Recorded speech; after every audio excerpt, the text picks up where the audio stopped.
Ary eo amin'ny fiangonana dia izao no nandaharan'Andriamanitra ny olona. Voalohany, ireo apôstôly.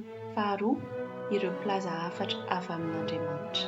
Fahatelo, ireo mpampianatra.